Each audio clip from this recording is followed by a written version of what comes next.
Hey, what's going on, everybody? My name is Chad. This is week 15, and boy, has it been a big week. First off, I just want to say sorry about Wednesday if you guys went on there and there wasn't a new video.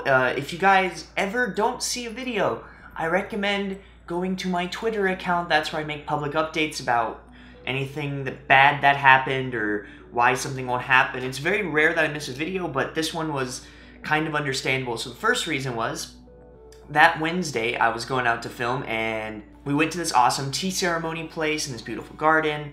All the footage I took was okay, but I did a lot of explaining footage on a iPhone with a little selfie stick, and for whatever reason, the selfie stick is kind of trash, and when you plugged it in, the audio just completely lost, and it just had this buzz that was awful. So I am going back there, again, paying to get back in to re-explain things and recapture that footage, so that'll be out probably in 2 weeks. But yeah, if you guys are ever like, where's my video? Go to my Twitter account, you guys can follow it, it'll ping you with any updates that I have, but it'll also tell you if a video is going to be late, it'll tell you if a video is not happening and why it's not happening, and where you can find some sort of relief from me. But yeah, this week was one of, I don't know if it's Fukuoka's biggest, it's certainly Hakata's biggest, festival. It was Hakata Yamakasa, which is this super cool race where they have these giant, ridiculous looking floats that have a whole bunch of people in, I guess, the Japanese equivalent of assless chaps running around and carrying these behemoth things through the street. So it was, I couldn't tell you how it was because I actually ended up getting very, very ill.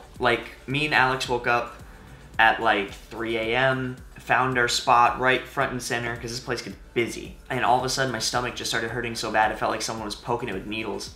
And I tried to walk around to find somewhere to find something to put in it, like water or bread or something to help. And by the time I found somewhere, the race was already half over. And when I tried to get back to where me and Alex were, they completely blocked the streets with people so you couldn't get through.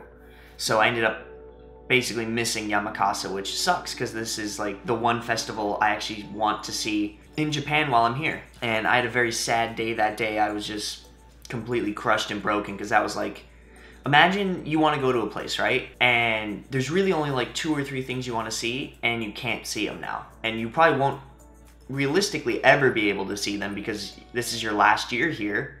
And even if you go back, it probably won't be in that area of the country. So it's well, kind of screwed that pooch. So even now I'm very upset over that. But Alex took a lot of video for you guys, so I will be sure to put something together to explain what Yamakasa is and use her footage so you guys can kind of get a feel of it. But during that day, because the festival's over at 5 or 6 a.m. or 6 a.m. and I just went home and slept and woke up at noon and was just so freaking depressed and sad. And Alex was like, you're not staying inside being sad all day, let's go do something. And so me being the tour guide-y self that I am, I'm like, well, why don't we go to the biggest naturally occurring shrine gate in Japan? It's 25 minutes from my house. And so we rode our bikes to Gokoku, which is the tori gate in the front is actually the largest shrine gate, natural, I should say, shrine gate in Japan. The actual side posts are entire trees, and I think it's 27 meters tall. It's a beautiful place, but it's a World War II type shtick that they built to honor the people there. There's actually going to be a festival of lanterns there in the second week of August, and I'm going to do a video for you guys there, but I'm going to do it in August because I want to get the lanterns, and you know how it is. And then after that, we went to the Fukuoka Art Museum, which the old art was really amazing. I mean, there was art pieces from 6,000 and 7,000 years ago, and they had a modern art thing that really wasn't my style. But I mean, we only paid, since we're college students, we only paid 150 yen, so $1.50, $1.40. And I got to see an original Warhol, and I got to see an original Dali, which I actually really like Salvador Dali. So, I mean, for $1.50, those two made it worth it in and of itself, let alone the cultural assets that they had. And after that, we actually just on the way home wandered past a record store, and they have everything good from the 70s to the late 90s.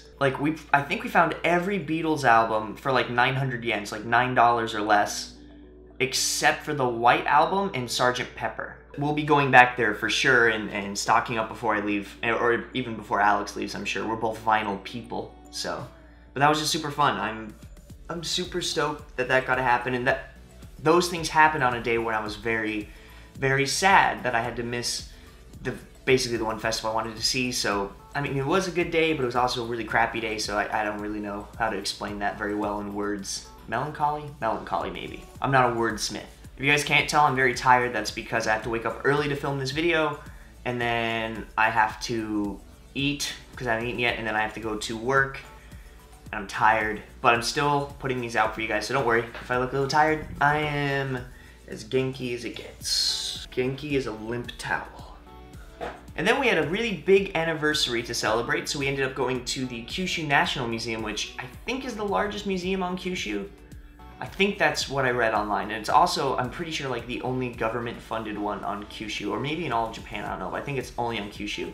It's massive. It's carved into like the side of a mountain, and it has things from, you know, 2.5 million years ago all the way to, and not just like dinosaurs, like tools, like early, you know, sculpted tools. And logs that were caught in lava flow, all the way to modern day national treasures. Now, I can't show you any footage from the museum because you can't film, obviously.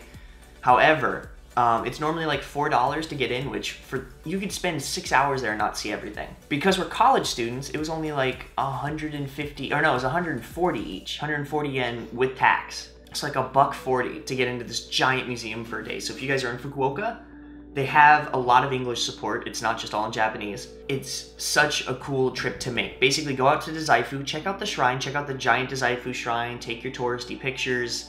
There's a little theme park there that's but then go to this place. It's 140 yen. Go check out the main exhibit there. It is unbelievable. It's so cool.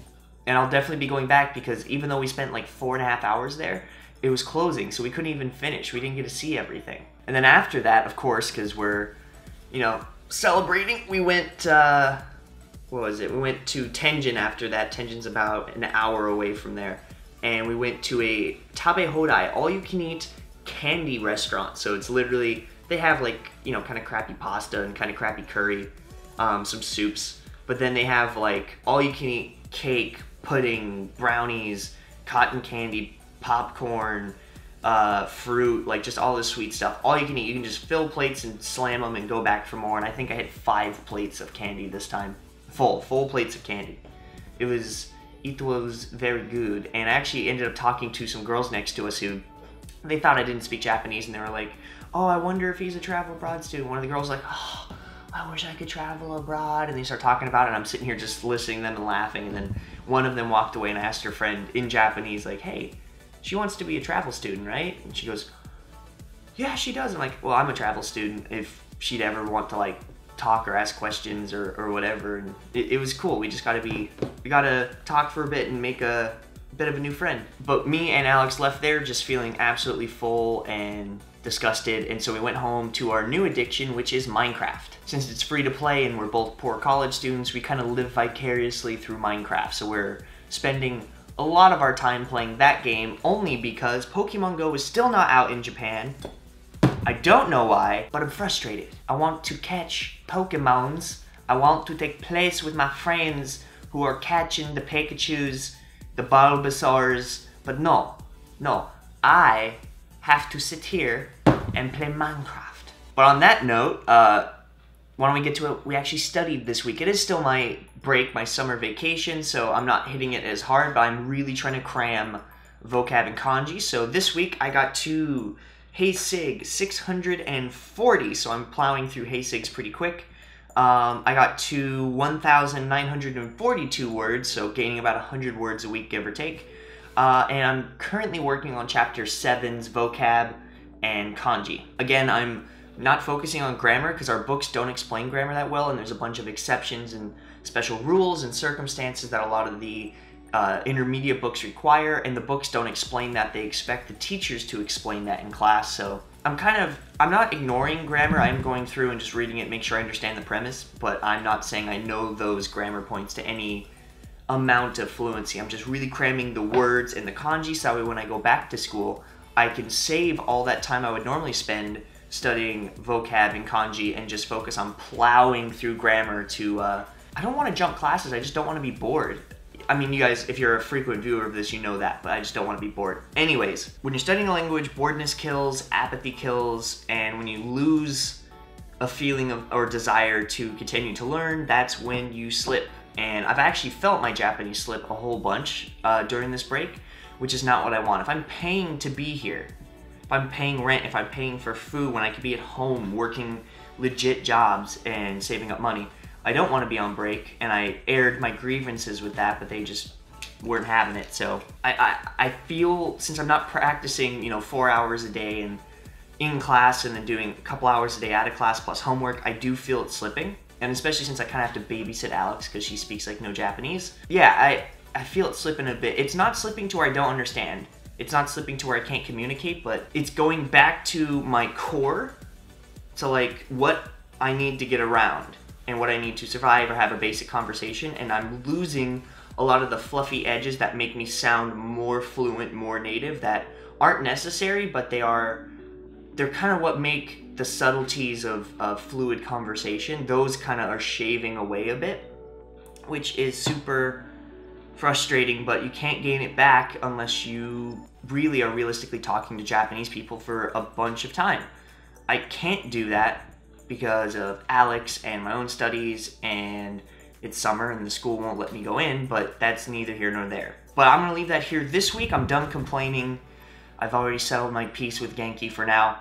If you guys like this video, be sure to like it down below. It actually does help me. It's not just a number, I can assure you. If you guys enjoyed this video, I recommend checking out the rest of my Fluent in Under 1 Year series to see, is it possible to live in the country and learn the language to fluency, which is becoming a wet term at this point, in a year or less, and follow me along and see if it's possible. Or you guys can check out my Wednesday video, which is all about Japan, Japanese culture, Japanese language, Japan. I put out 2 videos every week. You guys can subscribe and it will be put right on your subscription feed. Also, if you guys have any questions, comments, concerns, compliments, be sure to leave them in the comment box down below. That's about it for this video. I will see you guys on Wednesday with either a Yamakasa video or a tea ceremony video, depending on what I'm feeling this week. Also, one last update. I am doing postcards. I don't have them on me. I just ordered them yesterday. They're all going to be inspirational postcards. This first one will look like this. If I can take a bite to the face, then you can do anything. Now, I'm not a merch person, but I've been getting a whole bunch of just postcards because they're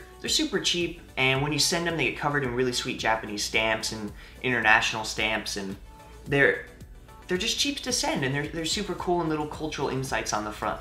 And so I was like, why don't I do this for my channel? But I don't have any cultural rich insights, so why don't we do memes? Let's send some dank memes through the mail. So I'll let you guys know when it's available, but they're on their way right now. It'll be $2, and you guys will get a postcard of my beautiful face, and I'll ship it for free straight to your front door in any country, as long as, like, I guess you're not like a militarized company that doesn't allow mail.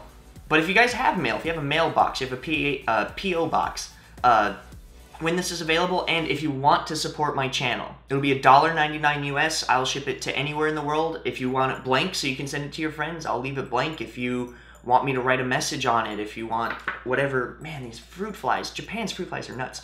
Whatever you want on it, just tell me what you want. I'll be happy to send it to you. But yeah, that's it for this week. I'll see you guys on Wednesday. Thank you so much for sticking by me. Thank you so much for the constant encouragement. I love you so much. See ya.